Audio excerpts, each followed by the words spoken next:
억수같이 비가 쏟아지는 칠흑 같은 밤, 매서운 강바람이 몰아치는 다리 위였습니다. 19살 소년 도진은 피투성이가 된 채 위태롭게 난간 끝에 매달려 있었습니다. 턱 밑까지 차오른 거친 숨소리, 빗물과 섞여 뚝뚝 떨어지는 붉은 피, 그리고 무자비한 사냥개처럼 다가오는 검은 양복의 사내들. 도진의 덜덜 떨리는 손에는 처참하게 부서진 금장 만년필 한 자루가 꽉 쥐어져 있었죠. 시퍼런 강물로 던져지기 직전의 그 찰나의 순간, 소녀는 세 가지를 뼈저리게 후회했습니다. 첫째, 재벌 회장의 그 번지르르한 만년필을 함부로 만지지 말았어야 했다는 것. 둘째, 남들과는 달랐던 자신의 그 예민한 감각을 맹신하지 말았어야 했다는 것. 그리고 마지막 셋째, 이 거대하고 잔혹한 판을 짠 진짜 주인이 누구인지 끝까지 의심했어야 했다는 것을 말입니다.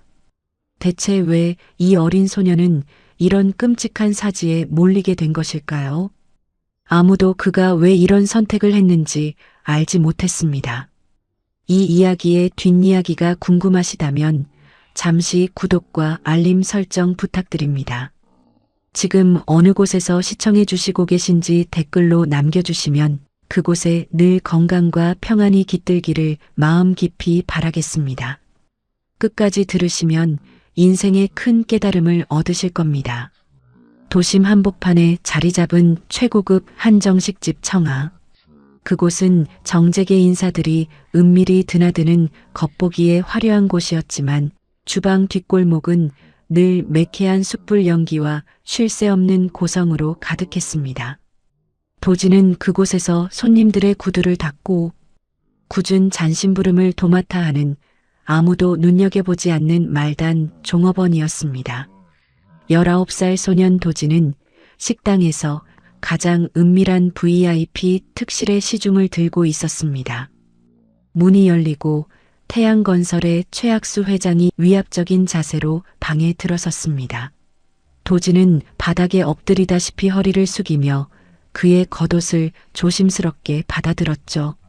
최고급 맞춤 정장의 묵직한 원단이 도진의 손에 닿는 순간 굳은 살 박인 손끝으로 아주 미세하고 불길한 이질감이 뱀처럼 파고들었습니다. 그 이질감은 최 회장의 재킷 안주머니에 꽂혀있던 금장 만년필에서 흘러나오고 있었습니다. 평범한 사람이라면 절대 알아채지 못할, 아니 기계조차 쉽게 잡아내지 못할 지독하게 미세한 진동이었죠. 도진의 손끝은 보통 사람들과 달랐습니다.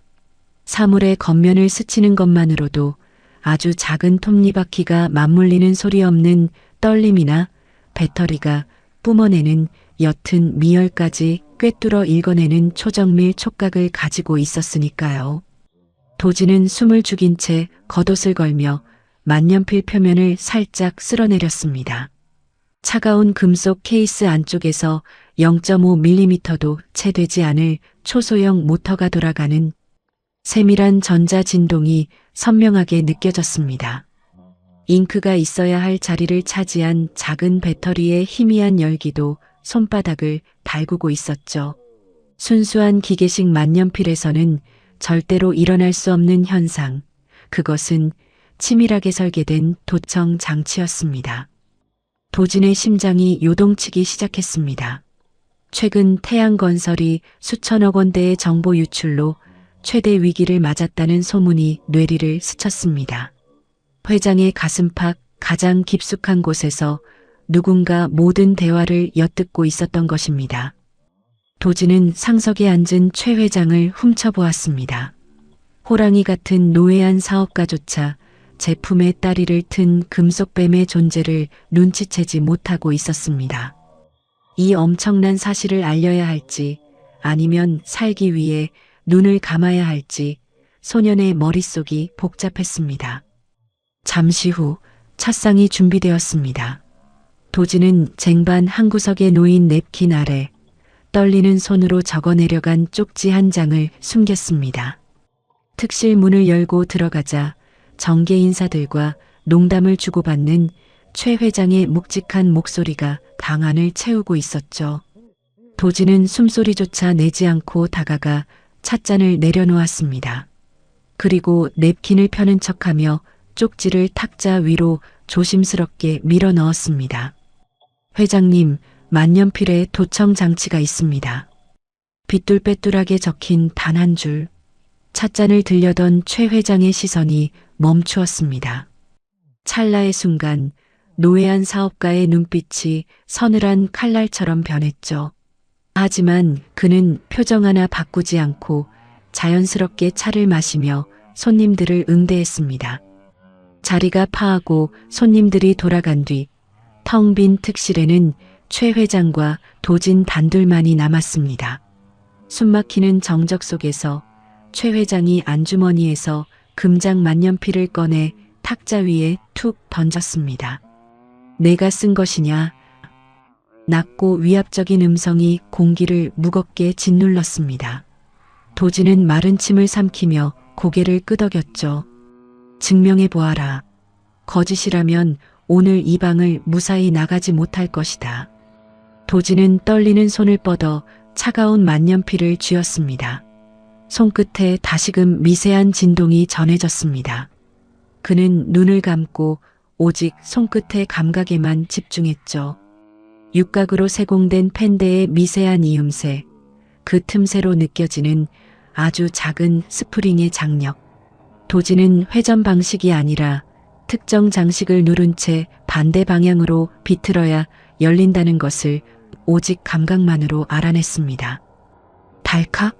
작은 마찰음과 함께 만년필의 허리가 분리되었습니다. 잉크통이 있어야 할 비좁은 공간 안에는 쌀알만한 크기의 검은색 칩과 머리카락보다 얇은 구리선이 촘촘하게 얽혀 있었습니다. 시중에서는 구할 수 없는 최첨단 초소형 송신기였죠. 그 기계를 내려다보는 최 회장의 동공이 미세하게 확장되었습니다. 수십 년간 거대 그룹을 일군 그조차도 내심 경악할 수밖에 없었습니다.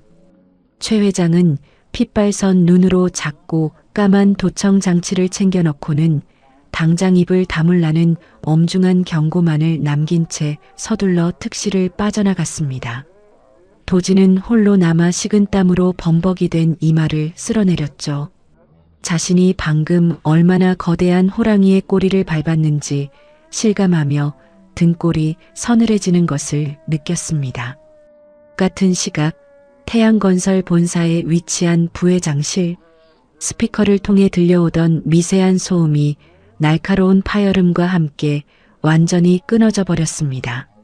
윤건우 부회장은 신경질적으로 재떨이를 집어 던지며 분노를 터뜨렸습니다. 수백억 원의 리베이트가 걸린 핵심 정보망이 하루아침에 날아간 것입니다. 그의 앞에는 덩치가 산만한 경호실장 장동석이 굳은 표정으로 서 있었습니다. 장동석의 보고에 따르면 그날 최 회장의 겉옷에 단 1초라도 접근했던 인물은 식당 청하의 말단 종업원 송도진 뿐이었습니다. 해질녘이 되자 식당 뒷골목으로 번호판이 없는 검은색 세단이 미끄러지듯 들어섰습니다. 차에서 내린 장동석은 거침없이 주방으로 들이닥쳐 지배인의 멱살을 틀어쥐었죠. 당장 식당 영업을 끝장내버리겠다는 살벌한 협박에 지배인은 사색이 되어 구석에서 그릇을 닦던 도진을 끌고 나왔습니다.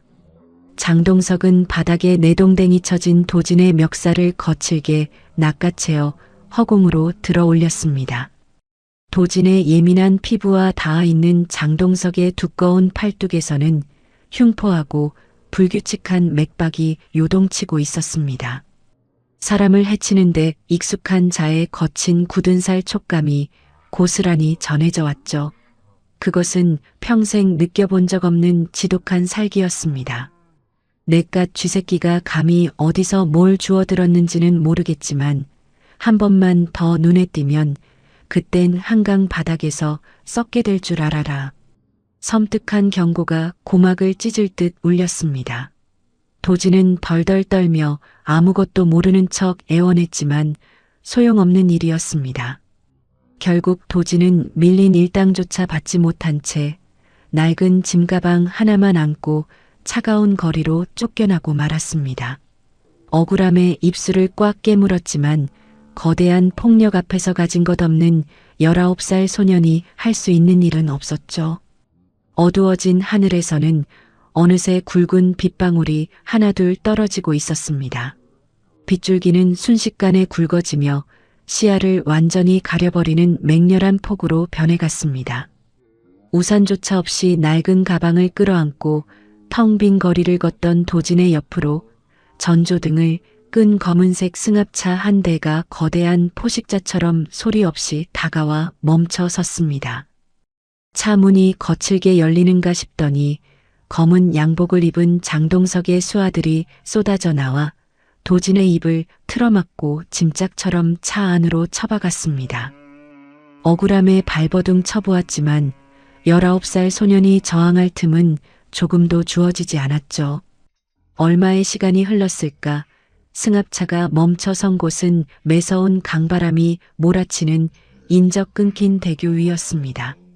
칠흑 같은 어둠과 쏟아지는 빛 속에서 사내들은 자비 없이 도진을 짓밟았습니다. 구타의 충격으로 도진의 낡은 점퍼 주머니에서 무언가가 굴러떨어졌습니다. 그것은 낮에 최 회장이 특실 탁자 위에 버려두고 갔던 텅 빈 금장 만년필의 껍데기였습니다. 식당에서 억울하게 쫓겨나던 소년이 자신의 결백을 증명할 유일한 단서라 여겨 본능적으로 주머니에 주워 담았던 것이죠. 하지만 사내들은 비웃음을 흘리며 그 금빛 껍데기를 구두발로 무참히 지식여버렸습니다. 장동석은 구두발로 도진의 손을 잔인하게 짓누르며 얼음장 같은 목소리를 내뱉었습니다. 내 놈이 운이 없었던 거다. 다음 생에는 주제 파악부터 하고 살아라. 그의 차가운 조소가 허공에 흩어짐과 동시에 사내들이 피투성이가 된 도진의 몸을 들어 올려 차가운 철제 난간 밖으로 밀어냈습니다. 허공에 매달린 도진의 발밑으로 시퍼런 강물이 거대한 입을 벌린 채 출렁이고 있었죠. 빗물과 피가 섞여 시야를 가리는 절체절명의 순간 도진은 덜덜 떨리는 손으로 짓밟혀 처참하게 부서진 만년필의 잔해를 꽉 움켜쥐었습니다. 소년의 머릿속에는 뼈저린 후의 세 가지가 주마등처럼 스쳐 지나갔습니다. 재벌 회장의 만년필을 함부로 만진 것, 남들과 다른 자신의 감각을 맹신한 것, 그리고 이 판의 진짜 주인을 의심하지 못했던 것. 허공에 매달린 소나기의 힘이 서서히 풀리며 모든 것이 끝났다고 생각한 바로 그 찰나였습니다. 고막을 찢는 듯한 날카로운 타이어 마찰음이 폭우 소리를 뚫고 다리 위를 집어삼켰습니다. 거대한 전조등 불빛이 맹렬한 속도로 돌진해 오더니 도진을 포위하고 있던 승합차의 측면을 자비 없이 들이받았습니다. 끔찍한 굉음과 함께 사내들이 비명을 지르며 젖은 아스팔트 위로 튕겨나갔습니다. 매캐한 연기가 피어오르는 검은색 세단의 육중한 문이 열리고 우산조차 쓰지 않은 최 회장이 어둠 속에서 모습을 드러냈습니다. 빗물에 젖은 70살 노인의 눈빛은 폭풍우보다 더 매섭게 타오르고 있었죠. 내 목숨을 구한 녀석이다. 털끝 하나라도 상하게 한 놈들은 전부 강물에 던져버려라. 최 회장의 불호령과 함께 수십 명의 정예 경호원들이 쏟아져 나와 사내들을 제압했습니다. 죽음의 문턱에서 기적처럼 살아난 도진이 눈을 뜬 곳은 낯선 병실이 아니었습니다.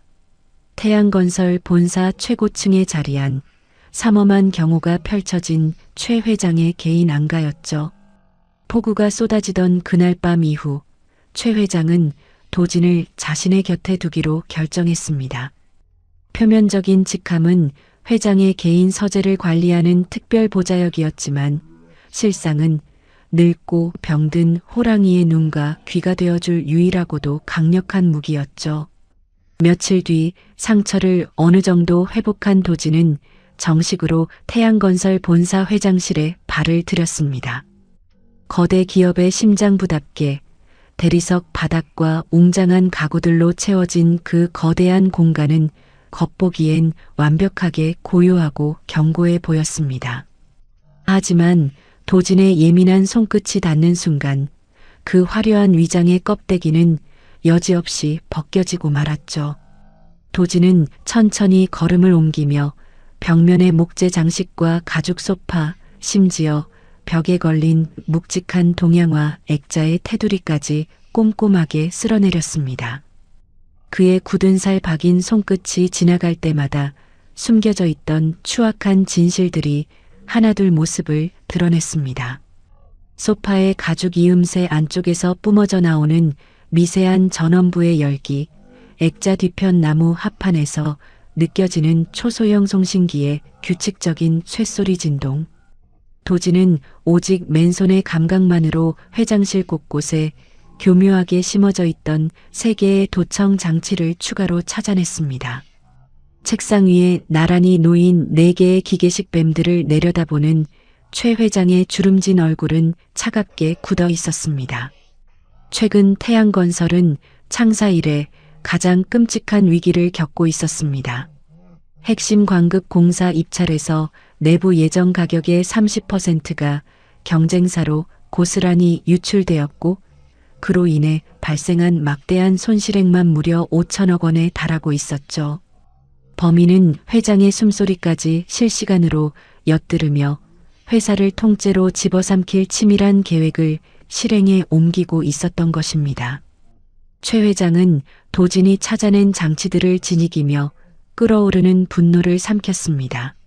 한편 정체불명의 앳된 소년이 회장의 곁을 그림자처럼 맴돌기 시작하자 회사 내부에서는 수상한 소문이 독버섯처럼 퍼져나가기 시작했습니다. 그 소문은 만년필 송신기가 파괴된 이후 모든 정보망이 막혀 극도로 초조해져 있던 윤건우 부회장의 귀로 흘러들어가며 커다란 파란을 예고하고 있었습니다. 모든 정보망이 기괴할 정도로 완벽하게 차단된 지 사흘째 되던 날이었습니다. 태양건설 부회장실의 공기는 당장이라도 폭발할 것처럼 팽팽하게 당겨져 있었죠. 5천억 원이라는 막대한 이권이 걸린 거대한 판에서 가장 중요했던 자신의 눈과 귀가 하루아침에 멀어버렸기 때문입니다. 윤건우 부회장은 신경질적으로 넥타이를 풀어 헤치며 창밖의 어두운 도심을 서늘한 눈빛으로 노려보았습니다. 그의 등 뒤에 석상처럼 서 있던 장동석 경호실장이 무거운 입을 열었습니다. 보고의 내용은 윤 부회장의 심기를 더욱 뒤틀리게 만들었죠. 최 회장 곁에 갑자기 나타난 그 앳된 종업원이 안가와 회장실을 오가며 무언가를 샅샅이 뒤지고 다닌다는 것이었습니다. 윤 부회장의 입술 사이로 비릿한 냉소가 흘러나왔습니다. 보육원 출신의 제대로 배운 것 하나 없는 풋내기가 감히 자신이 수년간 공들여 설계한 거대한 사냥터에 멋모르고 발을 들인 꼴이었으니까요. 쥐새끼가 겁도 없이 호랑이 굴을 헤집고 다니는군. 이참에 저 늙은이의 맹목적인 신뢰까지 한 번에 박살을 내주마. 윤 부회장의 목소리에는 지독한 허영과 살기가 묻어 있었습니다. 그는 장동석에게 아주 은밀하고도 치명적인 덫을 놓으라고 지시했습니다. 그것은 도진을 태양건설에 숨겨진 비자금 20억 원을 빼돌리려 한 악랄한 산업 스파이이자 횡령범으로 완벽하게 둔갑시키는 함정이었습니다.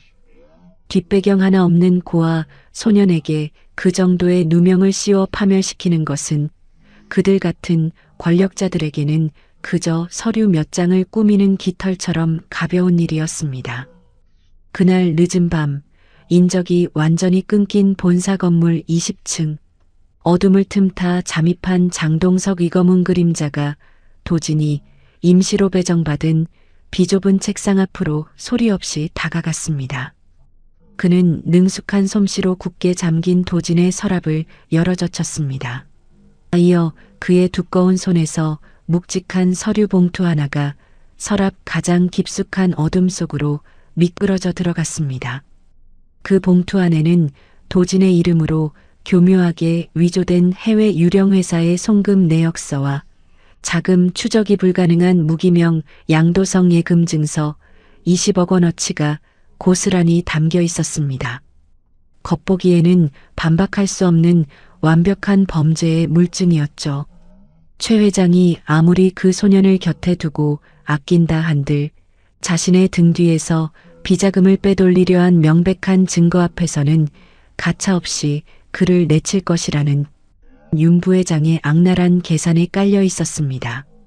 모든 작업을 마친 장동석은 서랍을 닫으며 짐승처럼 비열한 미소를 지었습니다. 날이 밝으면 이 치명적인 시한폭탄의 뇌관이 터질 것이고 도진은 영문도 모른 채 차가운 철창 신세를 지게 될 것이 분명했습니다. 날이 밝자마자 거대한 폭풍이 태양건설 본사를 덮쳤습니다. 평소와 다름없이 출근한 도진의 임시 자리로 정장 차림의 감사팀과 보안 요원들이 예고 없이 들이닥쳤죠. 굳게 잠겨있던 서랍이 강제로 열리고 장동석이 전날 밤 어둠 속에서 몰래 밀어 넣었던 그 두툼한 서류 봉투가 낡은 책상 위로 패대기 쳐졌습니다. 그 안에서 쏟아져 나온 것은 20억 원에 달하는 무기명 양도성 예금 증서와 도진의 이름이 적힌 정체불명의 해외 유령 회사 송금 내역서였습니다. 도진의 눈앞이 하얘졌습니다. 자신이 본 적도 없는 엄청난 금액의 종이 뭉치가 왜 그곳에서 나왔는지 파악할 새도 없이 짐승 같은 장동석의 소나기가 도진의 덜덜 떨리는 어깨를 거칠게 짓눌렀습니다. 회사의 비자금을 횡령하고 기밀을 빼돌린 흉악한 산업 스파이. 그것이 하룻밤새에 19살 종업원에게 더 씌워진 끔찍하고도 무거운 죄목이었죠. 회장님을 뵙게 해주십시오. 이건 전부 조작입니다. 도진은 억울함에 목이 메어 절규했지만 돌아온 것은 장동석의 둔탁한 폭력이었습니다. 오직 단 한 사람, 자신을 믿어준 최 회장만이 이 억울한 누명을 벗겨줄 수 있다고 굳게 믿었죠. 하지만 장동석의 흉터진 얼굴에는 서늘하고도 비릿한 조소가 번져갔습니다. 윤건우 부회장의 악랄한 계획은 단순히 눈엣 가시 같은 소년을 함정에 빠뜨리는 것에서 멈추지 않았습니다. 같은 시각 최고층 안가에서는 더욱 끔찍한 반역이 실행되고 있었죠. 윤 부회장이 은밀히 매수한 주치의가 최 회장의 복용약에 치명적인 수면 유도 성분을 섞어 투여한 것입니다. 철옹성 같던 노회한 회장은 지병이 급격히 악화되었다는 거짓 명분 아래 의식을 완전히 잃은 채 강제로 구급차에 실려가고 말았습니다. 최 회장이 감금되듯 이송된 곳은 윤 부회장의 통제가 완벽하게 미치는 병원의 최고급밀실이었습니다. 외부인의 접근은 철저히 차단되었고 10수년을 회장 곁에서 충직하게 보필해온 이명의 비서실장마저 병실 문 앞에서 용역들에게 무참히 끌려나갔습니다. 태양건설의 진정한 주인이 완벽하게 무력화되는 순간이었죠. 모든 것이 윤 부회장의 소름 끼치는 계산대로 흘러가고 있었습니다. 유일한 구명줄마저 끊어져 버린 도진은 차가운 본사 지하 보안실에 결박된 채 내동댕이 쳐졌습니다. 지하 보안실의 공기는 무덤처럼 차갑고 습했습니다. 굵은 밧줄로 의자에 겹겹이 묶인 도진의 입술은 터져서 붉은 피가 말라붙어 있었죠. 얼마 지나지 않아 철문이 거칠게 열리고 경찰을 위장한 장동석과 그의 수하들이 들어섰습니다. 그들은 도진을 조용히 외곽으로 빼돌려 영원히 입을 막아버릴 작정이었습니다. 이제 그만 짐을 싸야지. 내 놈이 갈 곳은 경찰서가 아니라 아주 깊고 조용한 산속이 될 테니까. 장동석이 비릿하게 웃으며 도진의 목덜미를 거칠게 움켜쥐었습니다. 그 순간 살기 위해 발버둥 치던 도진의 굳은 살 박인 손이 장동석의 두꺼운 손목을 꽉 부여잡았습니다. 찰나의 순간이었습니다. 장동석의 손목에 채워진 묵직한 금속 시계에서 아주 미세하고도 익숙한 떨림이 도진의 예민한 피부를 타고 흘러들어왔습니다. 최 회장의 금장 만년필 안에서 꿈틀거리던 바로 그 도청 장치와 한치의 오차도 없이 완벽하게 일치하는 진동 주파수였습니다. 도진의 등줄기를 타고 서늘한 깨달음이 번져갔습니다. 만년필에 장치를 심은 자, 5천억 원의 정보를 빼돌린 자, 그리고 자신에게 20억 원의 누명을 씌워 최 회장의 눈과 귀를 가린 진짜 흑막. 모든 조각이 하나의 거대한 얼굴, 바로 윤건우 부회장을 가리키고 있었습니다. 사냥개의 목줄을 쥔 주인이 누구인지 깨달은 소년의 눈빛에서 절망이 걷히고 차가운 분노가 타오르기 시작했습니다. 수하들이 도진의 결박을 풀고 강철 수갑을 채우려는 찰나, 도진은 손끝으로 열쇠 구멍 안쪽에 미세한 핀 배열을 단숨에 읽어냈습니다. 그는 바닥에 떨어져 있던 작은 철사를 순식간에 낚아채어 자물쇠 안으로 밀어 넣었죠. 달칵! 아주 경쾌하고도 은밀한 마찰음과 함께 결박이 풀려났습니다. 방심하고 있던 수하의 턱에 강한 일격을 날린 도진은 장동석이 허리춤에서 무기를 꺼내기도 전에 그의 정강이를 걷어차고 굳게 닫힌 철문을 박차고 나갔습니다. 날카로운 경보음이 지하 복도를 찢어질 듯 울렸지만 소녀는 멈추지 않았습니다. 미로 같은 본사 건물의 진동과 공기 흐름을 온몸으로 느끼며 추격자들을 따돌린 도진은 깊은 어둠이 깔린 도심 속으로 맹렬하게 질주하기 시작했습니다. 도심의 짙은 어둠을 뚫고 병원에 도착한 도진은 삼엄한 경비가 깔린 최고급 밀실 앞 복도에 숨죽여 몸을 숨겼습니다. 복도에는 장동석의 수하들이 교대로 순찰을 돌고 있었죠. 하지만 도진에게는 굳게 닫힌 문 너머의 상황을 읽어내는 초정밀 촉각이 있었습니다. 그는 차가운 대리석 벽에 손을 대고 벽면을 타고 전해지는 둔탁한 발소리의 미세한 진동을 통해 경비원들의 동선과 교대 주기를 완벽하게 계산해 냈습니다. 순찰조가 복도 끝으로 멀어지는 틈을 타 도진은 찰나의 침묵을 뚫고 밀실 안으로 잠입하는 데 성공했습니다. 어둡고 차가운 병실 안에는 지독한 약품 냄새가 맴돌고 있었고 태양건설의 거인 최학수 회장은 핏기가 가신 얼굴로 의식을 잃은 채 누워 있었습니다. 도진은 다급히 침대 곁으로 다가가 수액줄을 매만졌습니다. 굳은 살 박인 손끝에 닿은 차가운 액체의 흐름 속에서 정상적인 영양분이 아닌 인위적이고 끈적한 수면 유도 성분의 밀도가 끔찍하게 전해져 왔습니다. 도진은 지체 없이 주사바늘을 뽑아내고 탁자 위에 있던 생수를 적셔 최 회장의 마른 입술과 땀에 젖은 얼굴을 닦아냈습니다. 억울한 누명을 벗고 진실을 밝히겠다는 간절한 염원이 닿은 것일까요? 얼마 지나지 않아 굳게 닫혀있던 최 회장의 눈꺼풀이 미세하게 떨리더니 마침내 초점 잃은 두 눈이 서서히 뜨였습니다. 눈앞에 나타난 앳된 소년의 모습에 당황한 것도 잠시 최 회장은 자신의 몸 상태를 통해 곧바로 자신이 처한 끔찍한 상황을 직감했습니다. 회장님, 시간이 없습니다. 윤 부회장이 내일 아침 임시 주주총회를 엽니다. 도진의 목소리는 작게 떨렸지만 그 안에 담긴 진실은 날카로운 비수와도 같았습니다. 윤 부회장이 이미 우호 지분 51%를 확보했으며 회장을 강제로 해임한 뒤 거대 외국계 자본에 회사를 헐값으로 매각하려 한다는 참혹한 사실이 낱낱이 전해졌습니다. 5천억 원의 정보 유출과 20억 원의 횡령 누명까지 모든 것이 회사를 집어삼키기 위한 사위의 치밀하고 악랄한 반역이었음을 깨달은 최 회장의 눈빛에 거대한 분노의 불길이 치솟았습니다. 하지만 주먹을 쥐는 것만으로는 절망적인 판세를 뒤집을 수 없었습니다.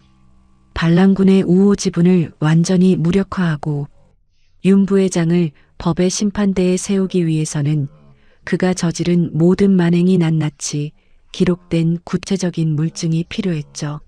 최 회장의 주름진 손이 도진의 거친 손을 꽉 쥐었습니다. 그것은 단순한 분노를 넘어선 거대한 반격을 향한 처절한 결이었습니다. 칠흑 같은 새벽, 윤건우 부회장의 웅장한 저택 앞, 삼엄한 사설 경비와 최첨단 적외선 감지기가 그물처럼 저택을 에워싸고 있었습니다. 하지만 도진의 감각 앞에서는 그 어떤 보안도 무용지물이었죠. 그는 외벽에 손을 댄 채 내부 폐쇄회로 카메라의 미세한 모터 회전 주기를 완벽히 읽어냈습니다. 감시망이 엇갈리는 단 3초의 사각지대, 소녀는 소리 없이 담장을 넘어 저택 안으로 숨어들었습니다. 저택 깊숙한 윤 부회장의 개인 서재. 회장님께서 일러주신 대로 책장 뒤편을 열자 차갑고 육중한 강철 금고가 모습을 드러냈습니다. 겉에는 최신식 전자 암호 패드가 있었지만 도지는 표면을 쓸어내리며 진짜 잠금 장치가 내부에 숨겨진 구형 아날로그 다이얼임을 단숨에 간파했습니다. 눈속임에 불과한 전자장치를 뜯어내자 낡고 복잡한 회전식 다이얼이 나타났습니다. 도지는 숨을 가다듬고 차가운 다이얼 위에 굳은 살 박인 두 손을 올렸습니다. 눈을 감고 온 신경을 손끝으로 집중시켰죠. 지독하게 고요한 서재 안에서 다이얼을 아주 미세하게 돌릴 때마다 수십 겹으로 얽힌 황동 톱니바퀴들이 맞물리는 파동이 손끝을 타고 전해졌습니다. 오른쪽으로 3칸 반, 다시 왼쪽으로 7칸. 도지는 머리카락보다 얇은 틈새로 내부의 금속핀이 떨어지는 찰나의 진동을 완벽하게 잡아냈습니다. 보통의 전문가라도 청진기를 대고 밤을 새워야 할 복잡한 배열이었지만 도진의 촉각 앞에서는 그저 정직한 쇳덩어리에 불과했습니다. 마침내 마지막 핀이 제자리를 찾아 떨어지는 묵직한 진동과 함께 육중한 강철 문이 둔탁한 소리를 내며 열렸습니다. 도진의 이마에는 굵은 땀방울이 맺혀 있었습니다. 금고 안쪽에는 윤 부회장의 추악한 탐욕이 고스란히 숨겨져 있었습니다. 회사를 헐값으로 넘기기로 한 이면 계약서 원본과 조세 피난처에 세워둔 유령 회사로 빼돌린 500억 원 규모의 비자금 장부였죠. 자신을 올감했던 20억 원의 횡령 누명을 벗기고 무너져가는 태양건설을 살릴 가장 완벽하고 치명적인 물증이었습니다. 도지는 증거 서류들을 가슴 깊이 품고 다시 어둠 속으로 몸을 던졌습니다. 오전 10시 태양건설 본사 대회의실. 육중한 문이 열리자 윤건우 부회장을 필두로 한 이사진들이 차가운 눈빛으로 자리를 채우고 있었습니다. 팽팽한 긴장감이 감도는 가운데 윤 부회장은 승리를 확신한 듯 여유로운 미소를 띠며 회장 해임한 상정을 위한 서류를 집어들었습니다. 그의 눈에는 이미 외국계 자본으로 넘어갈 회사의 미래와 그 대가로 챙길 수백억 원의 리베이트만이 가득했죠. 최학수 회장의 건강 악화와 경영 판단 착오에 따른 해임안을 상정합니다. 이제 태양건설은 새로운 리더십이 필요합니다. 윤 부회장의 목소리가 회의실에 울려 퍼지는 순간 닫혀있던 대회의실 문이 굉음과 함께 활짝 열렸습니다. 모두의 시선이 문으로 쏠렸습니다. 그곳에는 며칠간 사경을 헤매다 돌아온 최 회장이, 그 곁에는 낡은 점퍼를 벗고 단정한 정장을 갖춰 입은 도진이 당당한 걸음으로 서 있었습니다. 장동석을 비롯한 윤 부회장의 사냥개들이 당황하여 멈칫하는 사이 두 사람은 위압적인 기세로 이사진의 중앙을 가로질러 나아갔습니다. 최 회장은 윤 부회장의 책상 앞에 서서 그가 내민 해임한 서류를 낚아채 바닥으로 패대기 쳤습니다. 그리고 도진이 품 안에서 꺼내든 두툼한 서류 봉투가 테이블 위로 던져졌습니다. 이것이 내가 감추고 싶었던 진짜 성적표다, 건우야. 도진이 꺼내놓은 팩트들은 그야말로 폭탄이었습니다. 500억 원이 넘는 비자금의 흐름을 추적한 해외 계좌 내역, 윤 부회장이 직접 서명한 외국 계좌본가의 불법 이면 계약서, 그리고 자신이 도청당하고 있다는 사실을 인지한 최 회장이 윤 부회장을 역으로 함정에 빠뜨리기 위해 미리 심어두었던 가짜 입찰 정보들까지. 도진의 목소리는 떨림없이 회의실을 휘감았습니다. 이 모든 것은 부회장님이 직접 설계한 횡령과 배임의 증거입니다. 제가 산업 스파이로 몰렸던 그 서류들이 사실은 부회장님이 제 책상에 직접 심어둔 조작된 물증이라는 사실도 이미 전부 밝혀졌습니다. 윤 부회장의 얼굴은 순식간에 잿빛으로 변해갔습니다. 그토록 완벽하게 숨겼다고 자부했던 추악한 욕망들이 대낮의 밝은 조명 아래 낱낱이 발가벗겨진 채 드러난 것입니다. 이 사진들은 경악하며 자리를 박차고 일어났고 윤 부회장을 따르던 우호 지분들은 썰물처럼 빠져나가기 시작했습니다. 도진의 손끝이 가리키는 곳마다 윤 부회장의 몰락이 명확한 숫자와 증거로 증명되고 있었습니다. 모든 폭풍이 지나간 태양건설에는 거짓말 같은 평온이 찾아왔습니다. 윤건우 부회장을 비롯해 회사를 좀먹던 기생충들은 법의 엄중한 심판대 앞에 섰고 최 회장은 다시금 회사의 기틀을 바로잡기 위해 분주히 움직였습니다. 회의실을 가득 채웠던 긴장감은 사라지고 창밖으로 비치는 오후의 햇살만이 사무실 안을 고요하게 메우고 있었죠. 최 회장은 자신의 곁을 든든히 지켜온 도진을 집무실로 불렀습니다. 거대 기업의 운명을 바꾼 1등 공신이자 자신의 목숨을 구한 은인에게 그는 파격적인 보상을 약속했습니다. 태양건설의 핵심 요직과 함께 평생 쓰고도 남을 만큼의 막대한 자산을 건네주려 했죠. 그것은 거대 기업을 다스리는 회장이 내밀 수 있는 가장 현실적이고도 정중한 예우였습니다. 하지만 도진은 최 회장의 제안을 정중히 거절했습니다. 그는 자신이 진정으로 원했던 것이 화려한 권력이나 부가 아니었음을 잘 알고 있었습니다. 오직 손끝의 감각으로 세상의 거짓된 진동을 읽어내던 소녀는 이제 그 감각을 타인의 운명을 파괴하는 데가 아니라 인간에게 실질적인 도움을 주는 정밀기계공학이라는 학문을 통해 더 넓은 세상을 향해 뻗어나가기로 마음먹었습니다. 가장 낮은 곳에서 시작된 소년의 이야기가 가장 높은 곳을 거쳐 이제는 소년만의 새로운 길로 이어지는 숭고한 순간이었습니다. 여러분, 오늘 이야기는 여기까지입니다. 억울한 누명을 쓰고 죽음의 문턱까지 갔던 19살 소년이 끝내 스스로의 힘으로 진실을 밝혀낸 이 긴 여정, 여러분의 마음속에는 무엇이 남으셨나요? 우리는 때로 거대한 권력이나 상황 앞에서 스스로가 그저 나약한 존재라고 생각하며 포기하고 싶어지곤 합니다. 하지만 기억하십시오. 세상의 거대한 거짓과 부조리도 처음에는 아주 작은 균열에서 시작된다는 것을 말입니다. 일상 속에서 느껴지는 미세한 이질감 혹은 정직하지 못한 진동을 결코 무시하지 마십시오. 여러분이 스스로의 감각과 원칙을 믿고 꿋꿋이 버텨낸다면 언젠가 그 작은 균열이 반드시 거대한 진실을 드러내는 통로가 될 것입니다. 오늘 이야기가 여러분의 삶에 조금이나마 묵직한 통찰과 위로가 되었길 바랍니다. 끝까지 함께 해주셔서 진심으로 고맙습니다. 구독과 좋아요는 저에게 큰 힘이 됩니다. 여러분이 계신 그곳에 늘 건강과 행복이 가득하기를 마음 깊이 바라며 저는 다음 이야기에서 다시 찾아뵙겠습니다. 오늘도 이야기 친구와 함께 해주셔서 감사드립니다. 어르신, 제발 한 번만 기회를 주십시오. 제발 살려주십시오. 젊은 남자의 목소리는 빗소리에 묻혀 처량하게 떨렸습니다.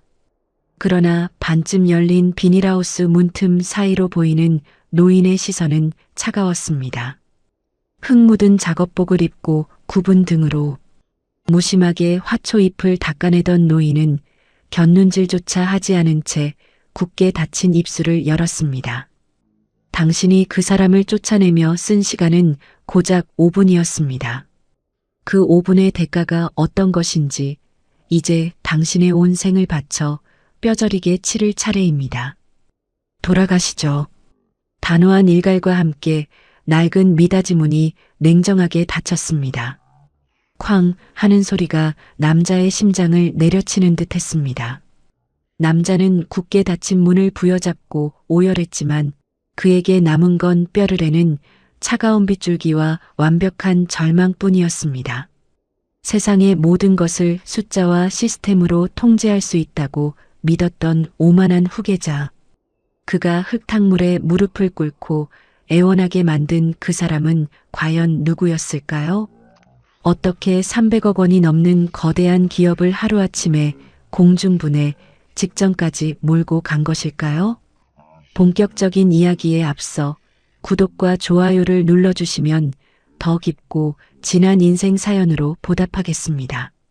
지금 어느 곳에서 이 사연과 함께하고 계신지 댓글로 남겨주시면 반갑게 인사드리겠습니다.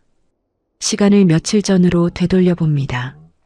회사 본관 2층, 총무자재과 사무실의 아침은 언제나 최무진 과장의 열쇠꾸러미가 만들어내는 절그럭거리는 소리와 함께 시작되었습니다. 20년간 단 한 번도 흐트러진 적 없는 루틴이었습니다. 창고의 육중한 철문을 여는 소리, 고장난 사장실 의자의 나사를 조이는 소리, 그리고 현장 장인들이 쏟아내는 거친 푸념을 묵묵히 받아내며 건네는 따뜻한 캔커피의 달그락 소리까지 최무진의 20년은 그렇게 세상의 소음과 섞여 있었습니다. 그가 허리춤에 차고 다니는 낡은 가죽 열쇠꾸러미에는 자그마치 40여 개의 열쇠가 달려 있었습니다.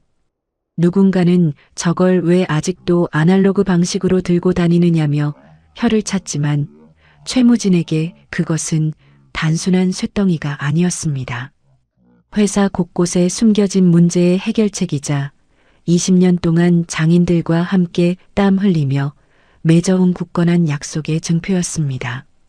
과장님, 이번에 새로 들어온 특수 건조목 말이야.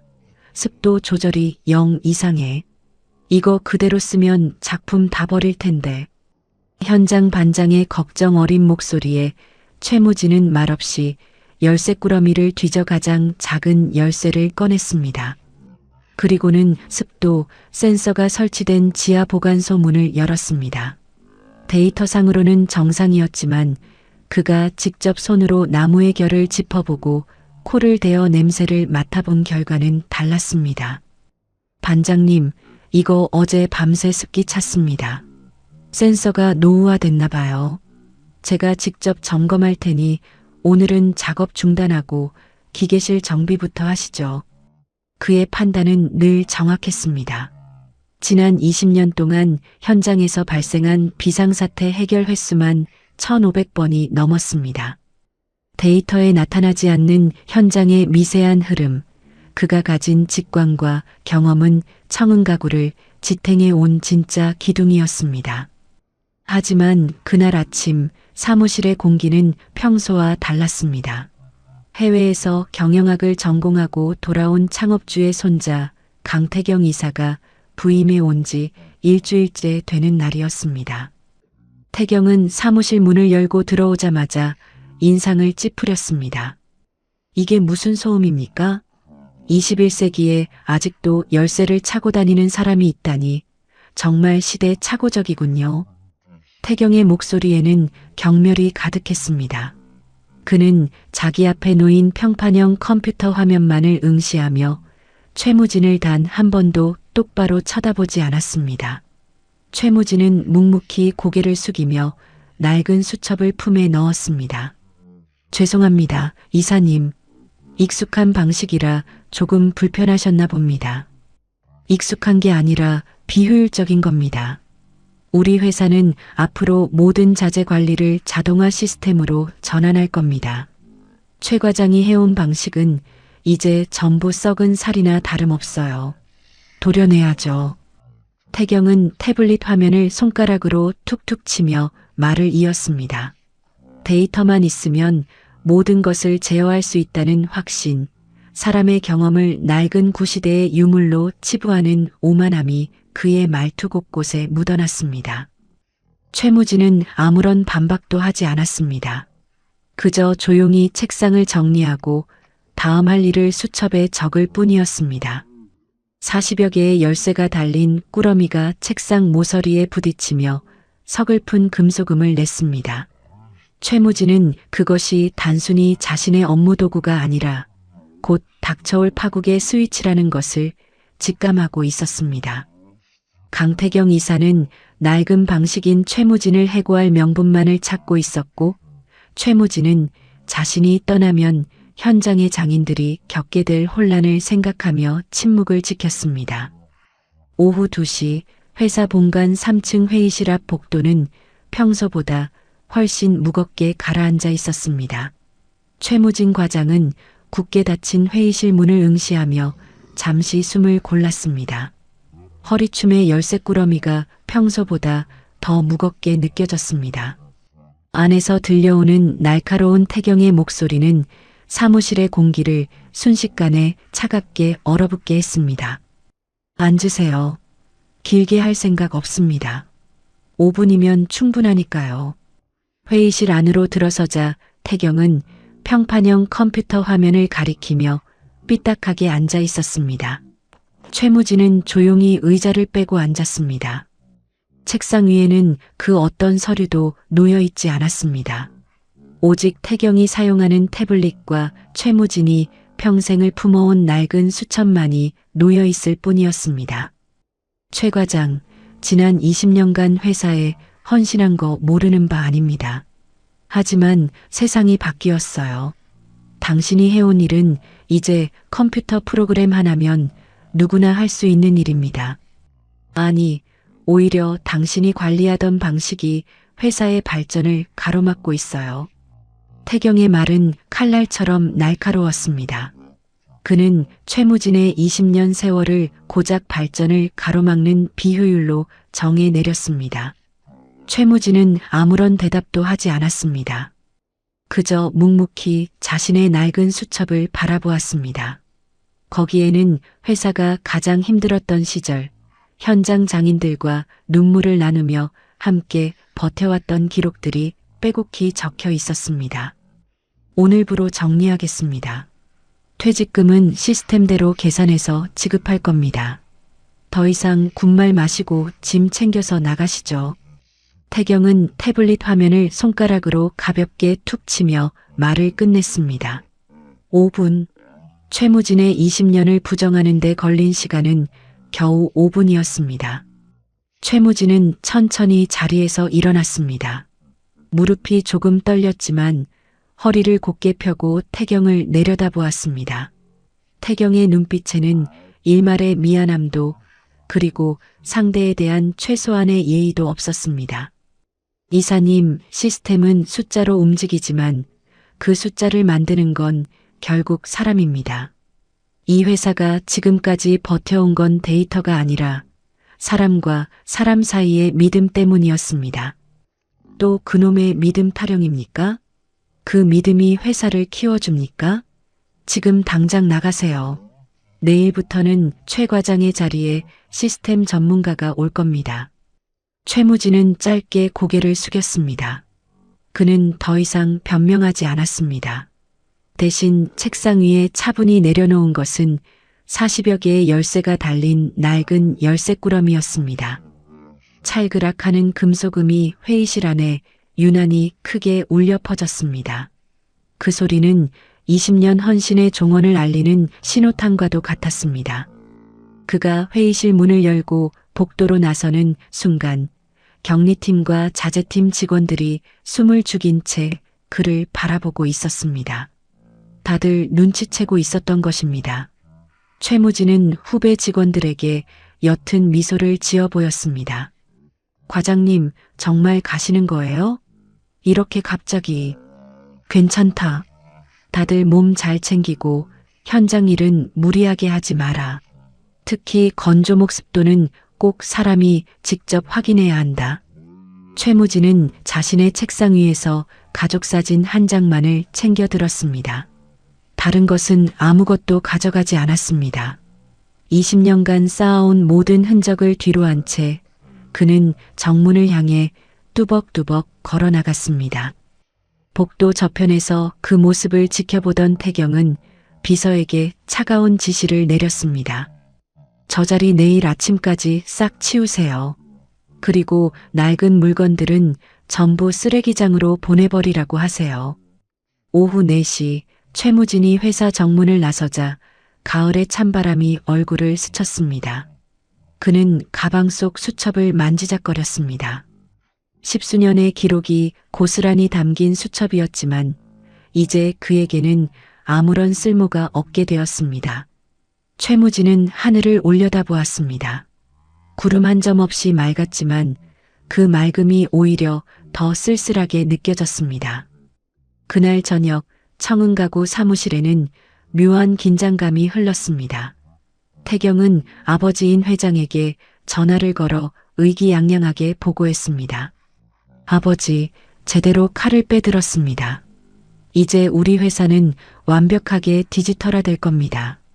비효율적인 인력 정리는 그 시작일 뿐이에요. 전화기 너머 회장의 목소리는 담담했습니다. 그래, 내가 다 알아서 하겠다고 했으니 믿어보마. 하지만 태경아, 숫자 뒤에 숨은 사람을 보지 못하면 회사는 금방 무너질 거다. 태경은 코웃음을 쳤습니다. 시대가 바뀌었다고 믿는 그에게 20년 헌신한 과장을 5분 만에 해고한 것은 경영의 혁신이었습니다. 최무진 과장이 떠난 다음 날 아침 청운가구의 본사 공장에는 평소와는 다른 기묘한 정적이 감돌았습니다. 그를 대신해 투입된 스마트 시스템 전문가들은 공장 곳곳에 새로운 센서와 제어 장치를 설치하느라 분주했습니다. 강태경 이사는 그 광경을 보며 만족스러운 듯 팔짱을 끼고 있었습니다. 이제야 비로소 최신식 공장의 모습을 갖추게 되었다는 확신에 차 있었기 때문입니다. 하지만 정작 현장에서 일하는 장인들의 표정은 굳어 있었습니다. 그들에게 최무진은 단순한 관리자가 아니었습니다. 그들은 매일 아침 그가 건네는 커피 한 잔과 열쇠꾸러미가 내는 절그럭거리는 소리에서 오늘 하루의 기운을 얻곤 했습니다. 최무진이 사라진 그 빈자리는 단순히 업무상의 공백이 아니라 현장 사람들의 마음속에 깊은 구멍을 낸 것과 다름없었습니다. 오전 10시 문제가 처음으로 발생한 곳은 습도 조절실이었습니다. 자동으로 설정된 습도 수치가 이상 반응을 보이기 시작했습니다. 센서가 지시하는 수치와 실제 목재가 머금고 있는 습도가 일치하지 않았습니다.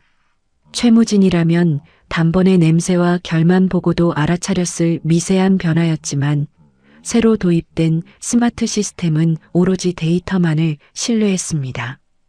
데이터상으로는 아무런 문제가 없는데 왜 목재가 뒤틀리고 있는 거죠? 센서 수치는 완벽합니다. 전문가의 당혹스러운 목소리가 공장 안에 울려 퍼졌습니다. 그 시각 최무진이 관리하던 특수건조목의 품질을 독점 공급하던 박영감의 목재소에서는 일방적인 계약 중단 통보가 날아왔습니다.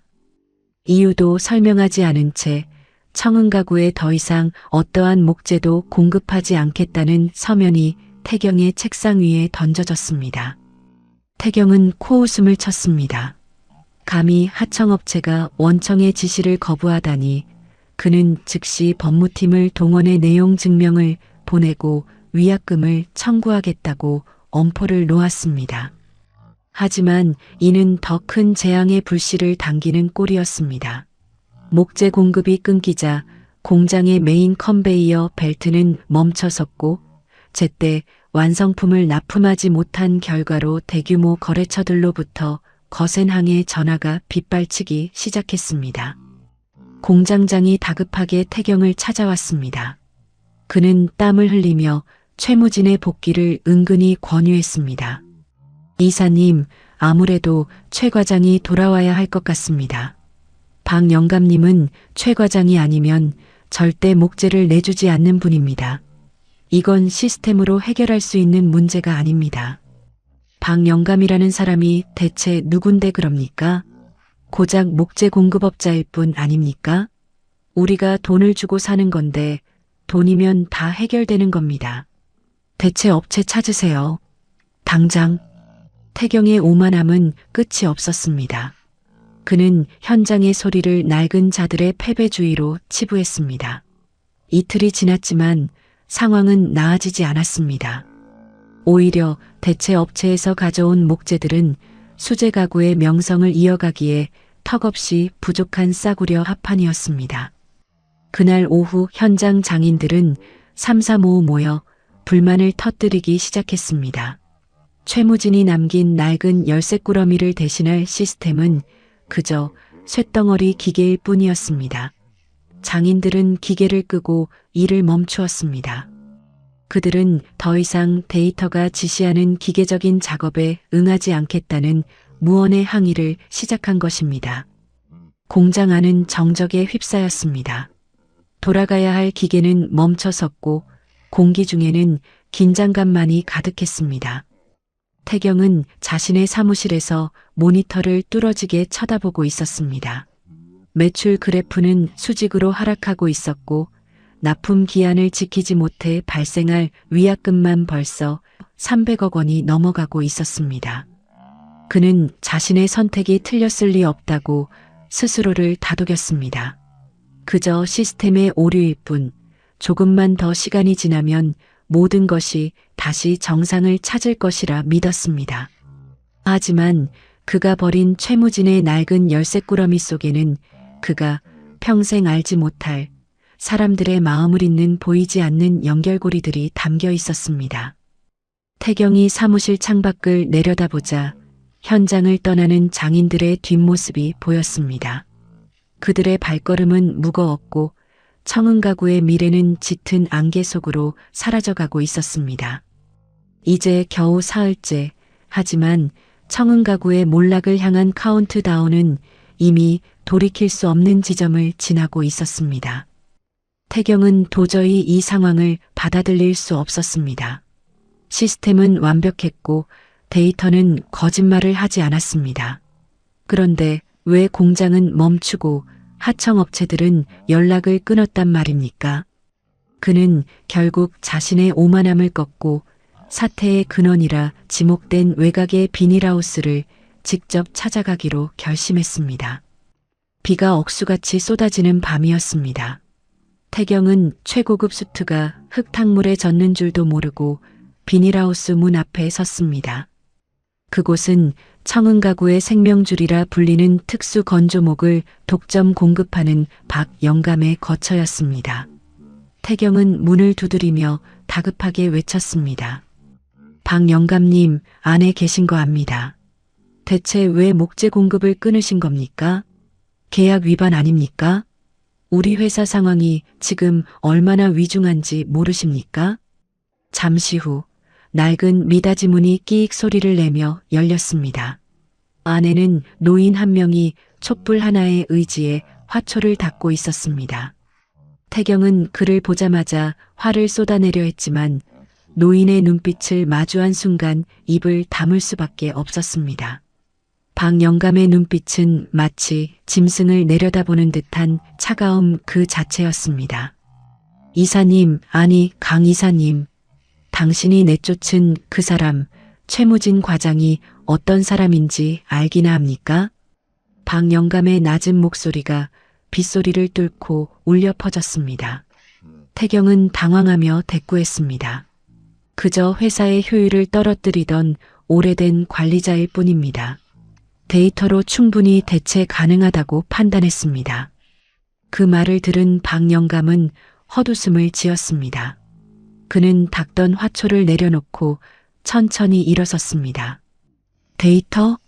당신이 말하는 그 데이터가 최무진이 지난 20년 동안 장인들과 같이 웃고 울며 흘린 피땀을 다 담을 수 있다고 생각합니까? 나는 최무진이라는 사람을 보고 목재를 댔지 청은가구라는 그 이름판을 보고 댄 게 아닙니다. 태경은 분노가 치밀어 올라 주먹을 꽉 쥐었습니다. 내쫓긴 직원이랑 거래처 사장이랑 무슨 관계입니까? 이거 사적인 보복 아닙니까? 당장 공급 안 하면 법적 조치 취하겠습니다. 박영감은 비웃음을 흘리며 문을 닫으려 했습니다. 태경은 다급하게 문틈에 손을 집어넣었습니다. 제발 부탁드립니다. 지금 당장 자재가 안 들어오면 300억 원이 넘는 위약금을 물게 생겼습니다. 제발 한 번만, 딱 한 번만 기회를 주십시오. 태경은 비닐하우스 앞 진흙탕에 그대로 무릎을 꿇었습니다.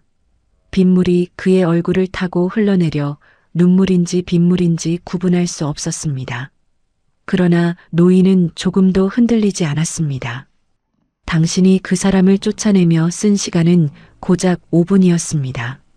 그 5분의 대가가 어떤 것인지 이제 당신의 온 생을 바쳐 뼈저리게 치를 차례입니다.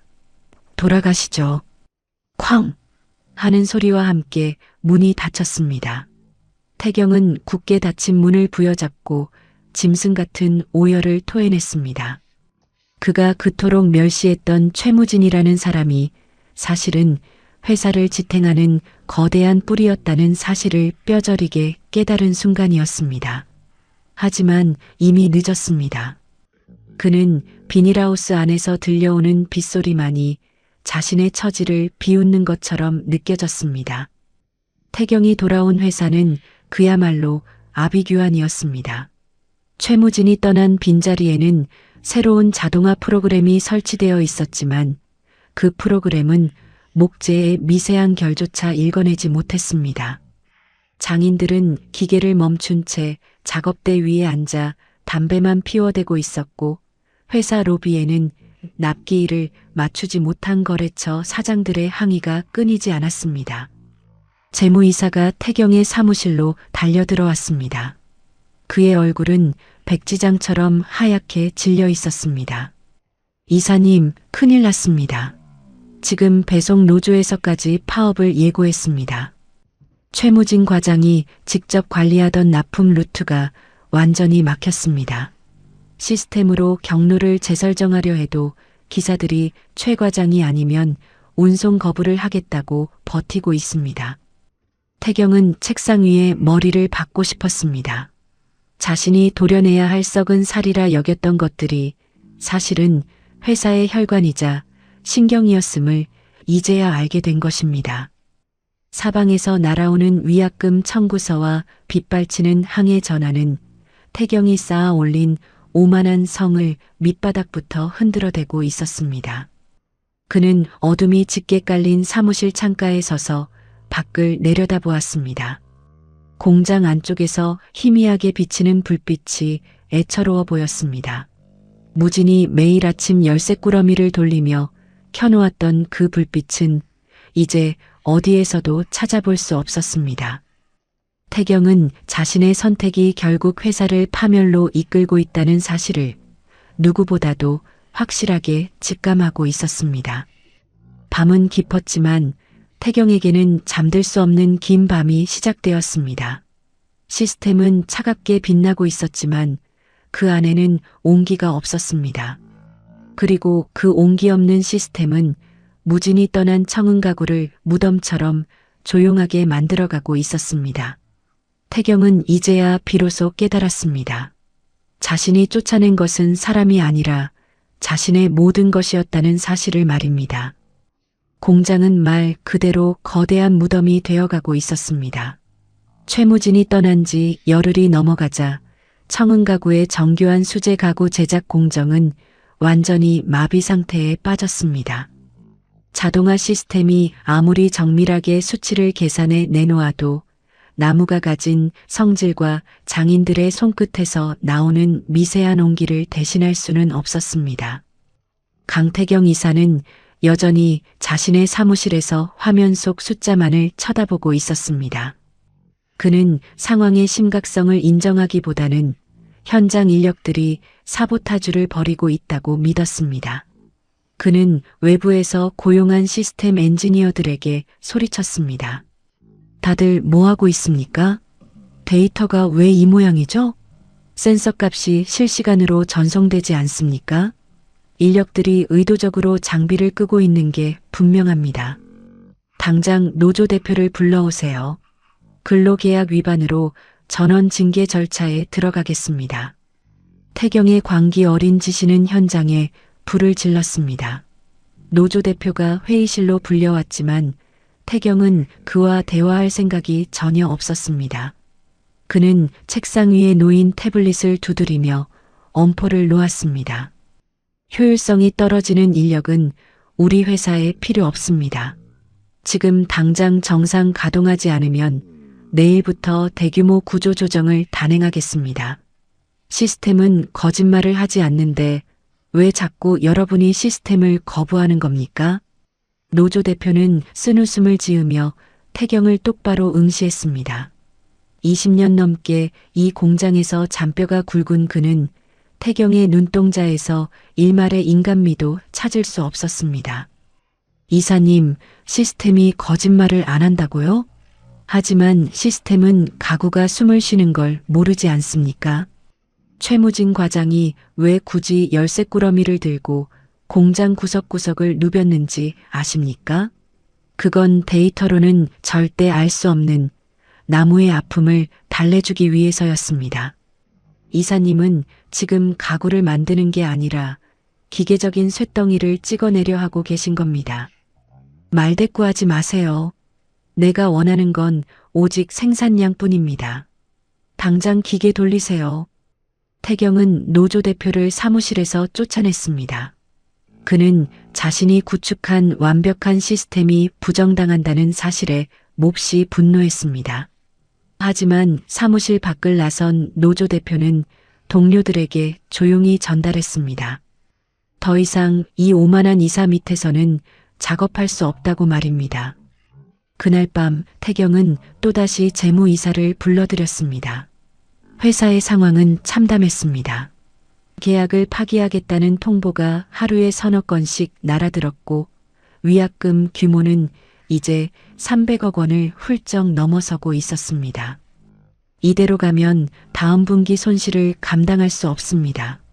이사님, 지금이라도 다시 최무진 과장을. 그 이름 꺼내지도 마십시오. 내가 그 사람 없이 안 된다는 걸 증명하기 위해 얼마나 많은 비용을 쏟아붓고 있는지 모릅니까? 최무진 한 명 때문에 회사가 휘둘리는 꼴은 죽어도 못 봅니다.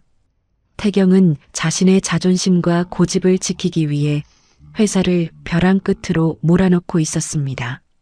그는 마치 거대한 성을 쌓아 올리듯 자신의 방어 기제를 튼튼히 했습니다.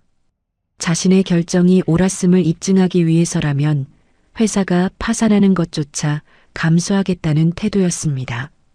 한편 같은 시각 외곽의 작은 비닐하우스 근처에서는 또 다른 움직임이 감지되었습니다.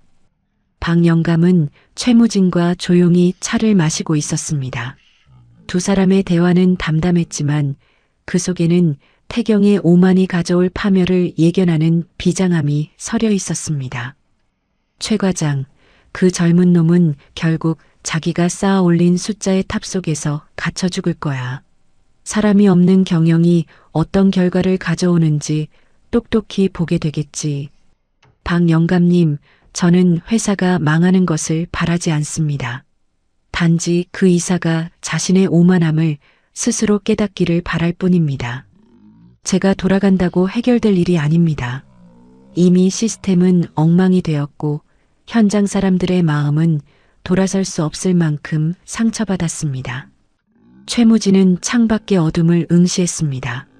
자신이 20년 동안 공들여 쌓아온 청은 가구가 무너져 내리는 소리가 들리는 듯 했습니다. 그의 마음은 아팠지만 지금은 그저 묵묵히 기다릴 때라고 생각했습니다. 자신이 돌아가야 할 곳은 누군가의 오만을 덮어주는 곳이 아니라 진정한 사람의 가치를 아는 곳이어야 했습니다.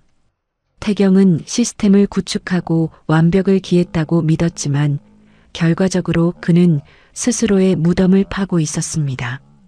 현장과 단절된 그의 사무실은 고요했지만 그 고요함 속에서 청은 가구의 미래는 조용히 꺼져가고 있었습니다. 고립된 것은 공장이 아니라 바로 강태경 이사 자신이었습니다. 그는 자신의 주변에 사람을 두지 않음으로써 스스로를 가장 외로운 섬으로 만들고 있었습니다. 이제 파국은 돌이킬 수 없는 흐름이 되어 차갑게 얼어붙은 공장 전체를 집어삼키려 하고 있었습니다. 공장의 침묵은 나날이 짙어져 갔습니다. 강태경 이사는 현장의 장인들이 기계를 멈춘 이유를 그저 불만 세력의 선동이라고만 치부했습니다.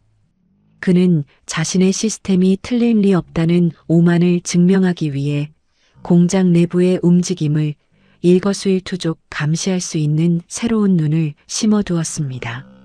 바로 사내 보안팀을 가장하여 현장에 침투시킨 외부 인력들이었습니다.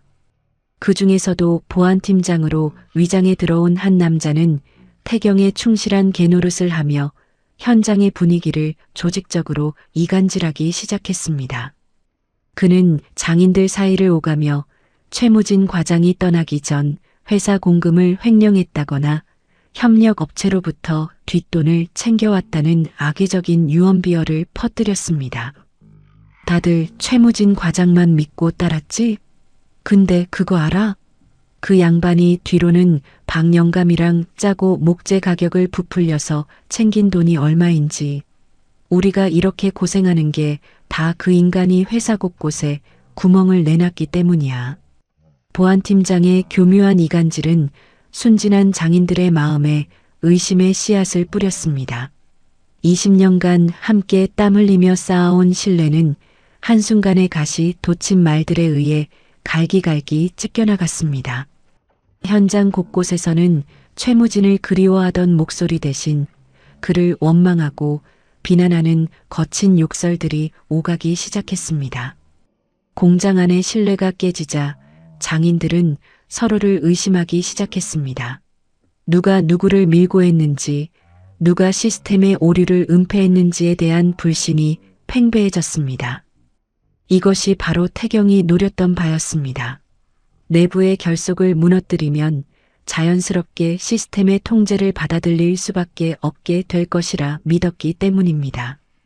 그 시각 최무진의 빈자리에 앉은 태경의 부하 직원은 시스템 로그를 분석하다가 이상한 점을 발견했습니다.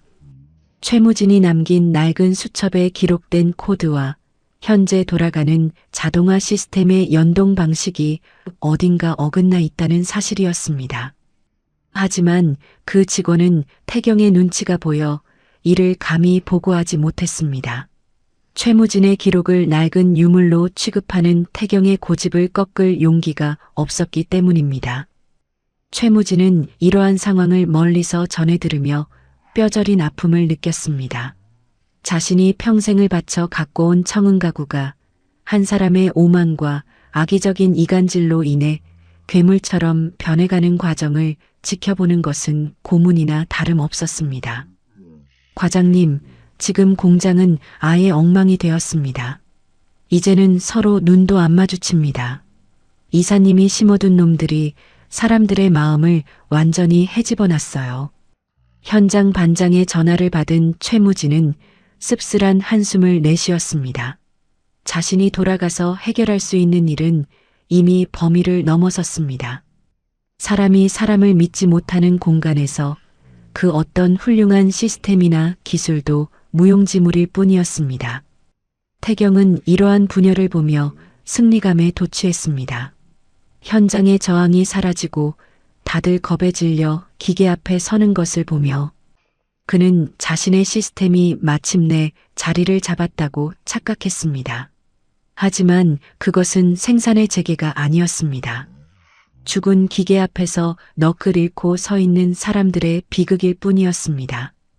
보안팀장의 악랄한 이간질은 결국 최무진이 과거에 해두었던 선행들마저 왜곡시켰습니다.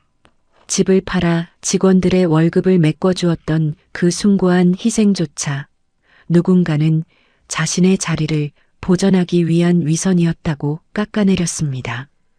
진실은 시스템의 소음 속에 묻혀버렸고 회사는 거대한 불신이라는 감옥에 갇혀버렸습니다. 태경은 회사가 정상화되고 있다고 믿었지만 실상은 그 반대였습니다.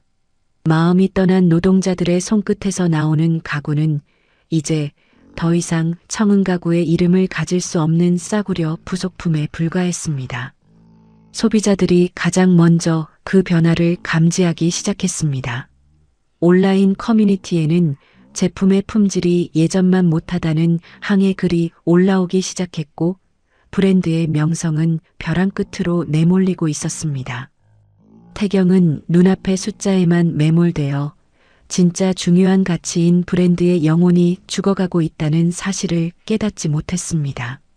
그는 자신의 왕국을 짓고 있다고 생각했지만 그가 세운 것은 불신과 탐욕으로 쌓아 올린 모래성이었습니다. 청은가구의 몰락이 가시화되던 그날 밤 보안팀장으로 위장에 들어온 첩자는 최무진 과장이 살던 허름한 자취방을 뒤지기 시작했습니다. 강태경 이사는 최무진이 회사 어딘가에 자신들의 비리를 입증할 결정적인 증거를 숨겨두었을 것이라 확신하고 있었고 그 증거를 찾아 없애버리라는 밀명을 내렸던 것입니다. 첩자는 무진이 남기고 간 낡은 가방과 서랍을 샅샅이 뒤졌습니다. 그러다 침대 밑 깊숙한 곳에서 겉표지가 다 닳아버린 작은 가죽 수첩 하나를 발견했습니다. 그것은 단순히 업무 일지가 아니었습니다. 무진이 20년간 현장에서 만난 모든 사람의 이름, 그들의 고민, 그리고 그들의 가족 대소사까지 꼼꼼히 적어둔 사람의 기록이었습니다. 그때 밖에서 인기척이 느껴졌습니다.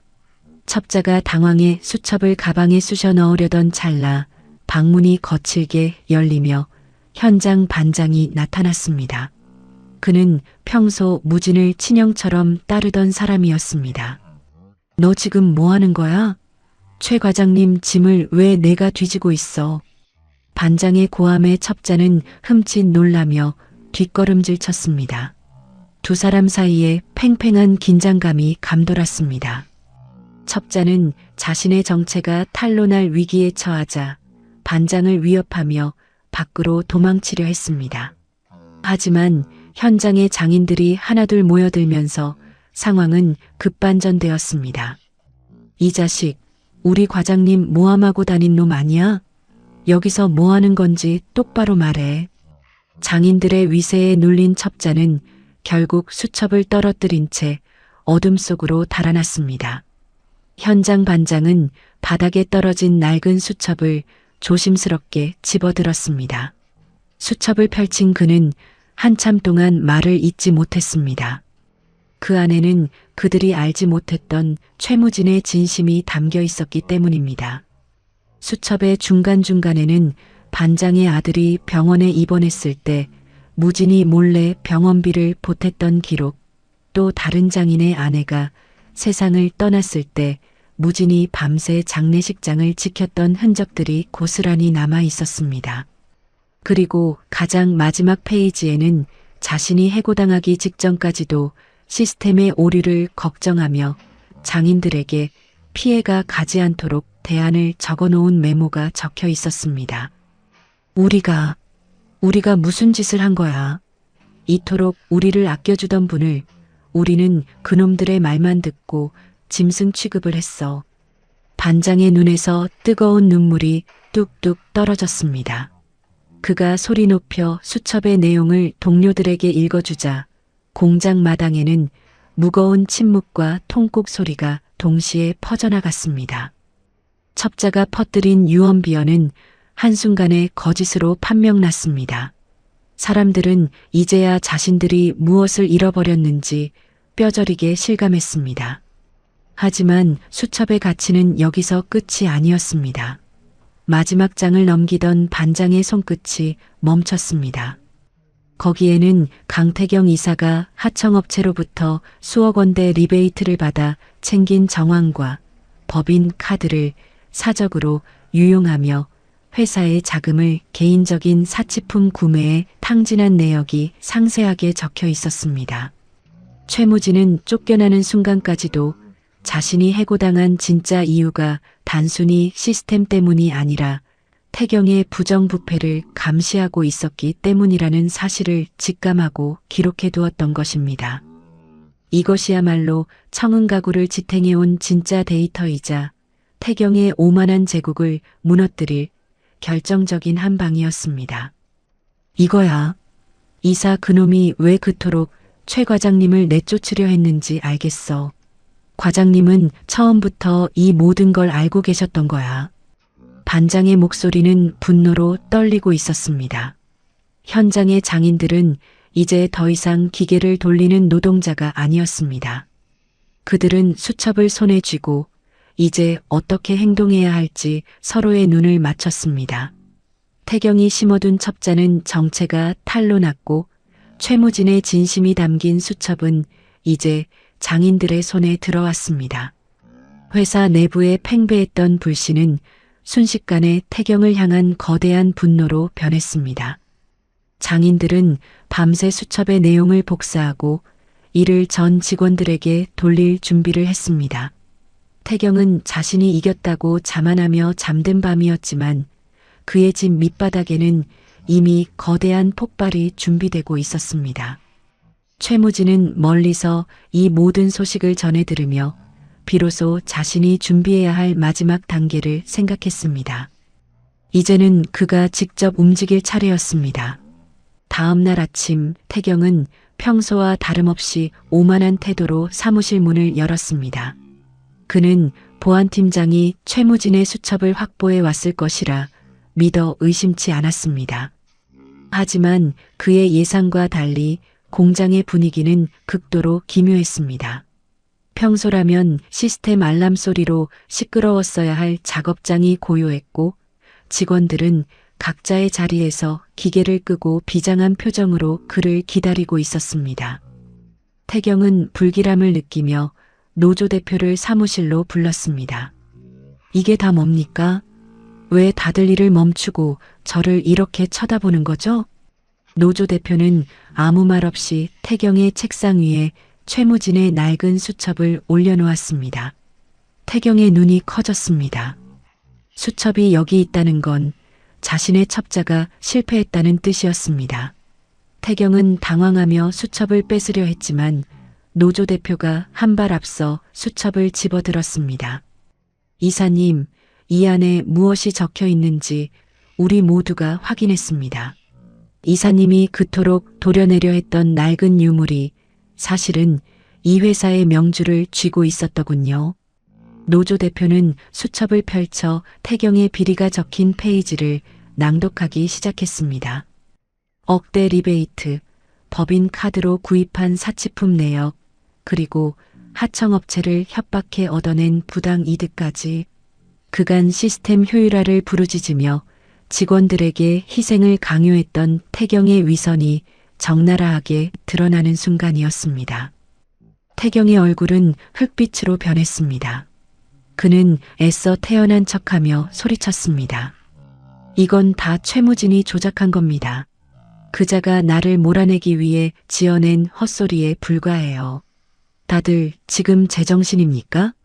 하지만 그 말이 떨어지기 무섭게 공장문이 열리며 박영감이 걸어 들어왔습니다. 그는 빗물에 젖은 서류 뭉치를 태경의 책상 위에 던졌습니다.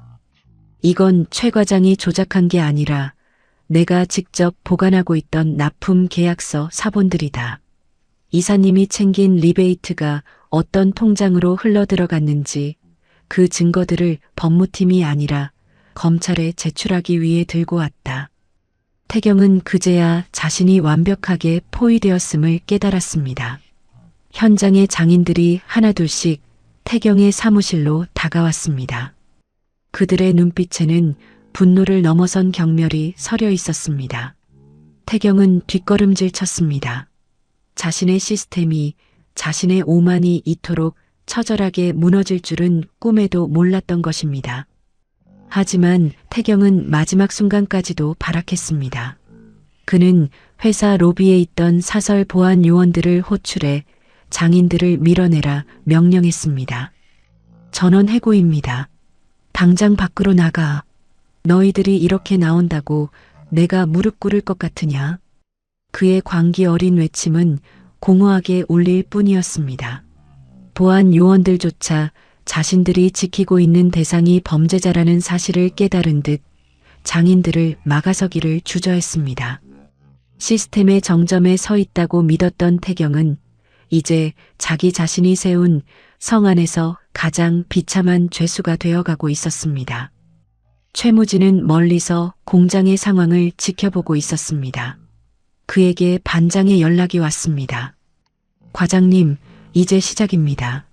증거는 모였고 장인들은 모두 과장님을 기다리고 있습니다. 이제 저희가 이사놈의 가면을 완전히 벗겨낼 겁니다. 최무진은 짧게 답했습니다. 감사합니다. 하지만 잊지 마세요. 이 싸움은 나를 위한 게 아닙니다. 우리 모두가 지켜온 가치를 되찾기 위한 것입니다. 태경은 사무실 창밖으로 모여든 사람들을 보며 비로소 자신이 가진 것이 아무것도 없다는 사실을 실감했습니다. 숫자와 데이터로 무장했던 그의 세계가 진실을 가진 사람들의 발걸음 앞에 속절없이 무너져 내리고 있었습니다. 그는 자신의 책상 위에 놓인 태블릿을 던져버렸습니다. 그가 그토록 맹신했던 시스템은 이제 그에게 어떤 도움도 줄 수 없는 고철 덩어리에 불과했습니다. 태경의 오만한 왕국은 이제 바람 앞에 촛불처럼 흔들리고 있었습니다. 밖에서는 장인들의 성난 함성이 공장을 가득 채웠습니다. 다음 날 아침 회사 본사 로비는 그야말로 인산인해를 이루었습니다. 장인들이 복사해 돌린 최무진의 수첩 내용은 이미 회사 전체를 뒤흔들고 있었습니다. 태경은 상황을 통제하기 위해 서둘러 본사 이사회실을 소집했지만 그곳에 모인 임원들의 눈빛은 이미 예전의 순종적인 그것이 아니었습니다. 모두가 태경의 몰락을 예견하고 각자의 살 길을 찾거나 혹은 진실의 편에 서기로 마음을 굳힌 상태였습니다. 태경은 땀이 배어나오는 손을 꽉 쥔 채 이사회실로 들어섰습니다.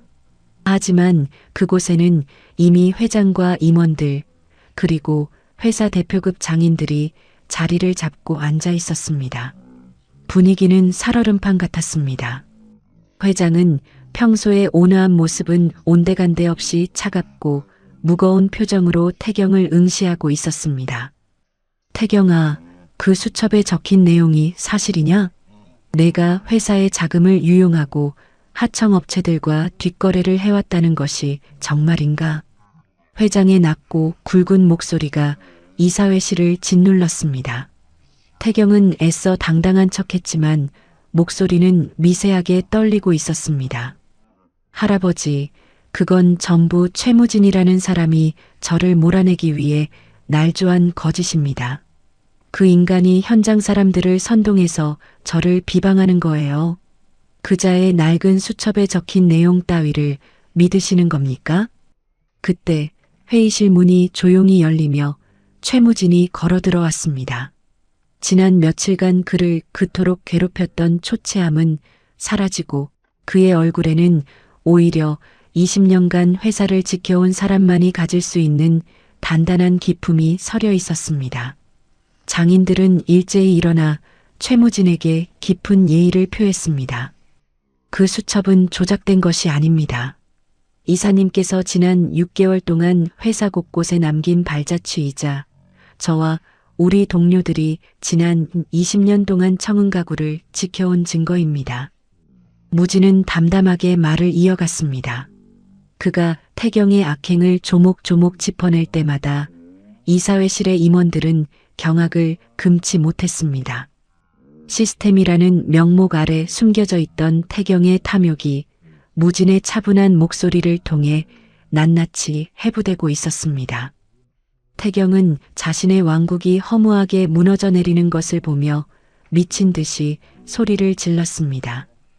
다 닥쳐. 너희들이 뭘 안다고 떠드는 거야. 나는 이 회사를 더 효율적으로 바꾸려 했을 뿐이야. 이 시대에 최무진 같은 구시대적인 인간이 왜 필요한 건데? 다들 제정신이 아니야. 태경은 홧김에 책상을 뒤엎었습니다. 하지만 아무도 그를 말리지 않았습니다. 오히려 그가 발악할수록 임원들의 얼굴에는 실망과 혐오만이 짙어졌습니다. 회장은 긴 한숨을 내쉬며 고개를 저었습니다. 태경아, 너는 회사를 숫자로 바꾸려 했지만 너는 결코 사람을 얻지 못했구나. 회사는 기계로 돌아가는 것이 아니다. 내가 쫓아낸 것이 비효율이 아니라 이 회사의 영혼이었다는 것을 이제야 알겠느냐. 회장은 즉시 태경의 해임을 선언했습니다. 그동안 그가 저지른 모든 부정부패에 대한 법적 책임도 물을 것이라고 못 박았습니다. 태경은 그 자리에 주저앉았습니다. 자신이 그토록 맹신했던 시스템도 데이터도 오만함도 지금 이 순간 그를 구해주지 못했습니다. 공장 밖에서는 이 소식을 전해 들은 직원들이 하나둘씩 모여들고 있었습니다. 그들은 더 이상 두려움에 떨며 기계를 돌리는 노동자가 아니었습니다. 자신들이 지켜낸 진실의 가치를 확인한 당당한 청은가구의 식구들이었습니다. 무진은 조용히 회장에게 다가가 자신이 20년 동안 기록했던 마지막 페이지를 건넸습니다. 거기에는 태경의 부정에 대한 기록뿐만 아니라 향후 청은가구가 어떻게 하면 다시 시스템과 사람의 조화를 이룰 수 있을지에 대한 구체적인 대안이 적혀 있었습니다. 회장님, 저는 이 회사가 다시 예전처럼 사람의 온기를 되찾기를 바랄 뿐입니다. 이제 저는 떠날 준비가 되었습니다. 회장은 무진의 손을 꽉 잡았습니다. 그리고 이사회실에 모인 모든 이들 앞에서 무진의 복귀를 공식화했습니다. 장인들의 환호성이 로비를 넘어 공장 전체로 퍼져나갔습니다. 태경은 보안 요원들에게 끌려나가며 마지막으로 무진을 쳐다보았습니다. 자신의 모든 것을 앗아갔다고 생각했던 남자가 사실은 자신을 가장 빛나게 만들어줄 수 있었던 유일한 스승이었다는 사실을 그제야 깨달은 것일까요? 그의 눈에는 뒤늦은 후회와 처절한 절망이 교차하고 있었습니다. 이사회실의 소란이 잦아들자 회사 전체에는 기묘하고도 벅찬 정적이 감돌았습니다. 로비에 모여있던 직원들은 서로의 얼굴을 확인하며 안도의 한숨을 내쉬었습니다. 태경이 떠난 자리에 남은 것은 그가 그토록 맹신했던 시스템의 파편들과 그 아래에서 신음하던 사람들의 진실한 목소리뿐이었습니다. 검찰은 태경의 부정부패에 대한 고발장을 접수하고 본격적인 수사에 착수했습니다. 태경이 사용했던 법인 카드 내역 하청업체로부터 챙긴 리베이트의 흐름은 무진이 기록한 수첩과 박 영감이 제출한 계약서 사본을 통해 완벽하게 입증되었습니다. 태경이 지시했던 시스템 엔지니어들도 결국 자신들의 범법 행위가 드러날 것을 두려워해 태경의 지시 내용을 모두 실토했습니다. 자신이 세운 시스템이 역설적으로 자신의 범죄를 기록하는 감옥이 된 셈이었습니다. 태경은 경찰서로 연행되는 마지막 순간까지도 자신의 혐의를 부정하려 했습니다. 하지만 수갑이 채워진 채 로비를 지나는 그의 눈앞에 나타난 것은 그가 해고했던 그리고 그토록 경멸했던 현장의 장인들이었습니다. 그들은 태경을 향해 욕설을 퍼붓지도 분노를 표출하지도 않았습니다. 그저 묵묵히 자신들이 만든 청은가구의 가구들을 보듯 태경의 몰락을 지켜볼 뿐이었습니다. 그 고요하고도 차가운 눈빛이야말로 태경에게는 그 어떤 비난보다 뼈아픈 형벌이었습니다. 같은 시각 사무실로 복귀한 최무진은 다시 자신의 책상 앞에 섰습니다. 태경의 첩자들이 짓밟아 놓았던 책상은 텅 비어 있었지만 무진은 자신의 열쇠꾸러미를 다시 허리춤에 찼습니다. 찰그락하는 그 소리가 사무실 안을 가득 채우자 비로소 청은가구의 시간은 다시 정상적으로 흐르기 시작했습니다. 동료 장인들이 무진의 곁으로 다가왔습니다. 그들은 20년 전 그가 처음 회사에 들어왔을 때처럼 어색하지만 진심 어린 눈빛으로 그를 맞이했습니다. 과장님, 아니 최 이사님, 우리가 정말 미안했습니다. 놈들의 말에 속아 과장님을 짐승 취급했던 우리가 너무 부끄럽습니다. 반장의 떨리는 목소리에 무진은 따뜻한 미소를 지었습니다. 그는 사람들의 손을 일일이 맞잡으며 고개를 저었습니다. 괜찮습니다. 오히려 제가 사람을 믿는 법을 다시 배우게 된 계기가 되었습니다. 시스템이 회사를 지키는 것이 아니라 우리가 서로를 지켜야 회사가 살아남는다는 것을 다시 확인했으니까요. 회장은 무진의 손을 잡고 공장 전체를 둘러보았습니다. 멈춰섰던 컨베이어 벨트는 다시 우렁찬 소리를 내며 움직이기 시작했습니다. 사람들의 얼굴에는 다시 생기가 돌았고 기계가 돌아가는 소리는 마치 사람들의 웃음소리처럼 경쾌하게 들렸습니다. 청은가구는 비로소 시스템과 사람의 조화를 찾아가고 있었습니다. 무진은 예전처럼 다시 열쇠꾸러미를 들고 공장 곳곳을 점검하기 시작했습니다. 낡은 습도 센서를 수리하고 장인들의 불만을 듣고 커피를 나누어 주었습니다. 그가 지나가는 자리마다 공기는 다시 온기를 머금었습니다. 회장은 멀리서 그 모습을 지켜보며 깊은 깨달음을 얻었습니다. 자신 역시 태경을 방관함으로써 회사를 위험에 빠뜨렸다는 사실을 뼈저리게 반성했습니다. 그는 임원진을 소집하여 앞으로 청은가구의 경영은 데이터 중심이 아닌 사람 중심의 수제 가구 제작 철학을 계승하는 방향으로 완전히 재편하겠다고 선언했습니다. 그날 저녁 무진은 퇴근길에 박영감의 비닐하우스를 찾았습니다. 노인은 묵묵히 화초를 닦고 있었습니다. 두 사람은 아무 말 없이 차를 나누어 마셨습니다.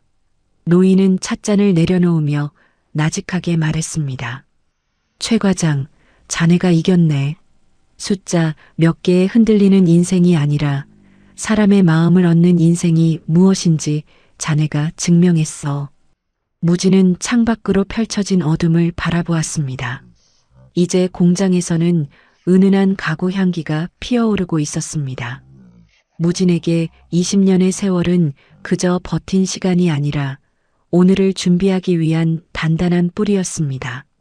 시스템의 그늘 속에서도 꺾이지 않았던 그 가치는 이제 청은가구의 이름으로 영원히 빛날 준비를 마쳤습니다. 무진은 가방 속에 고이 간직했던 낡은 수첩을 꺼내 마지막 페이지를 넘겼습니다. 거기에는 태경의 부정에 대한 기록 대신 앞으로 함께할 동료들의 이름이 정성스럽게 적혀 있었습니다. 그 이름들 옆으로 무진은 짧은 메모를 덧붙였습니다. 사람이 곁에 있는 한 우리 회사는 절대 무너지지 않는다. 청은가구의 밤은 다시 평온을 되찾았습니다. 멈췄던 시계는 다시 정교하게 움직이기 시작했고 태경의 몰락은 비참했지만 그 파편 위에서 청은가구는 사람의 온기라는 새로운 기둥을 세우며 거듭나고 있었습니다. 법정의 공기는 얼음장처럼 차가웠습니다. 강태경 이사의 재판이 열리는 날 방청석은 청은가구의 장인들과 협력업체 관계자들로 가득 찼습니다. 며칠 전까지만 해도 최고급 수트를 입고 오만함을 뽐내던 태경은 이제 낡은 수의를 입은 채 초점 없는 눈으로 법정에 서 있었습니다. 그가 그토록 맹신했던 시스템, 그리고 그를 뒷받침해주던 데이터와 인맥은 그를 구하기는커녕 그의 죄상을 증명하는 증거가 되어 돌아왔습니다. 검사는 태경이 벌인 일들을 하나하나 나열했습니다. 하청업체로부터 받은 리베이트의 총액, 법인 카드를 사적으로 유용한 내역, 그리고 최무진 과장을 강제 해고하고 현장의 신뢰를 조직적으로 파괴했던 사건까지 모든 혐의가 최무진이 남긴 수첩과 박영감의 계약서를 통해 명명백백하게 드러났습니다. 태경은 마지막 변론의 기회에도 입을 열지 못했습니다. 그의 입에서 나올 수 있는 말이라곤 그저 자신의 잘못을 탓하는 비겁한 변명뿐이라는 것을 이미 법정에 있는 모두가 알고 있었기 때문입니다. 재판부는 태경에게 징역형을 선고했습니다. 덧붙여 그가 부당하게 취득한 모든 이득을 환수하고 회사에 끼친 피해를 배상하라는 엄중한 판결을 내렸습니다. 법정의 문이 열리고 태경이 수갑을 찬 채 끌려나갈 때 방청석 어디에서도 환호는 없었습니다. 그저 허망한 침묵만이 흘렀습니다. 오만함이 쌓아올린 성이 자신의 탐욕으로 인해 얼마나 비참하게 무너져 내리는지를 지켜보는 것은 오히려 더 서늘한 교훈이었습니다. 법정 밖으로 나온 최무진은 하늘을 올려다보았습니다.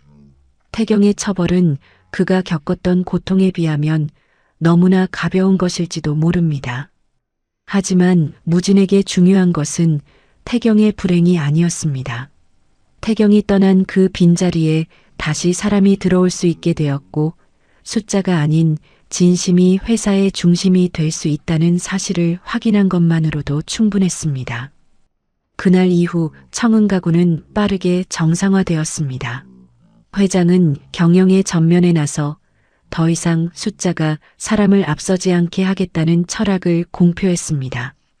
시스템을 완전히 버리는 것이 아니라 사람이 기계를 다스리고 기계가 사람을 존중하는 새로운 상생의 모델을 만들어 나갔습니다. 그 중심에는 늘 최무진이 있었습니다. 무진은 태경이 머물렀던 그 사무실을 다시 정리했습니다.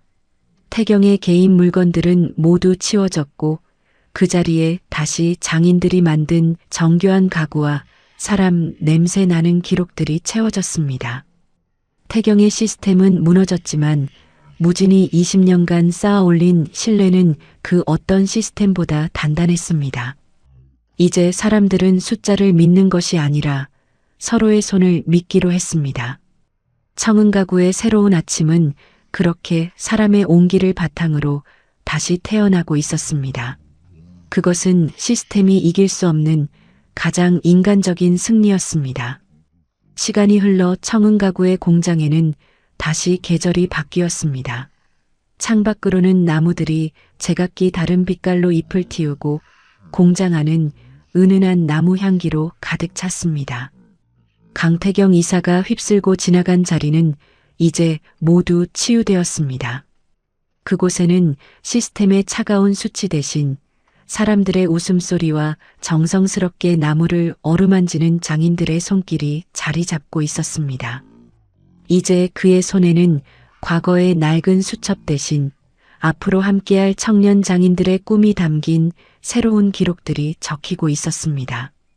공장은 더 이상 기계적인 효율만을 좇지 않았습니다. 나무가 가진 결을 존중하고 그 나무를 다듬는 사람의 마음을 먼저 살피는 것, 그것이 청흥가구가 다시 찾은 경영의 본질이었습니다.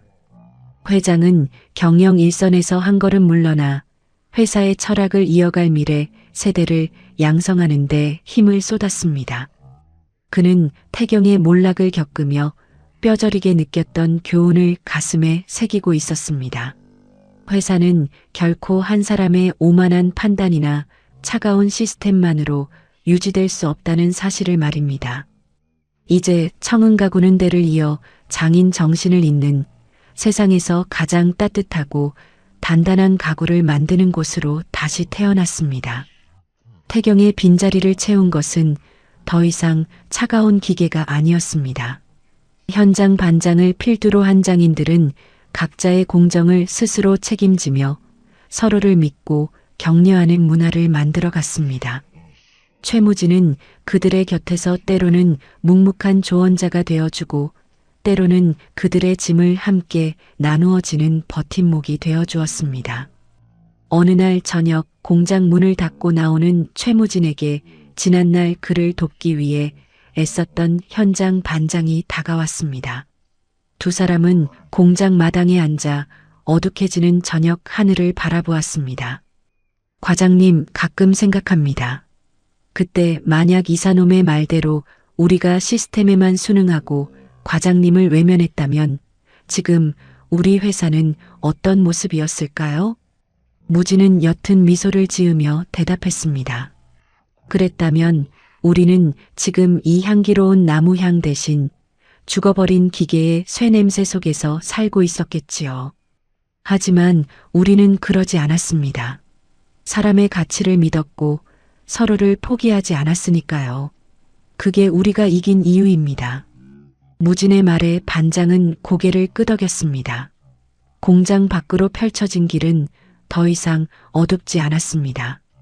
사람들의 마음이 이어져 만든 빛이 길을 밝히고 있었기 때문입니다. 이제 청흥 가구는 단순히 가구를 만드는 공장을 넘어 사람이 사람을 존중하는 법을 배우는 학교가 되어가고 있었습니다. 무진은 20년 전 그가 처음 이 회사를 만났을 때 가졌던 그 마음 그대로 그는 오늘 저녁에도 공장의 구석구석을 살피며 따뜻한 온기를 나누었습니다.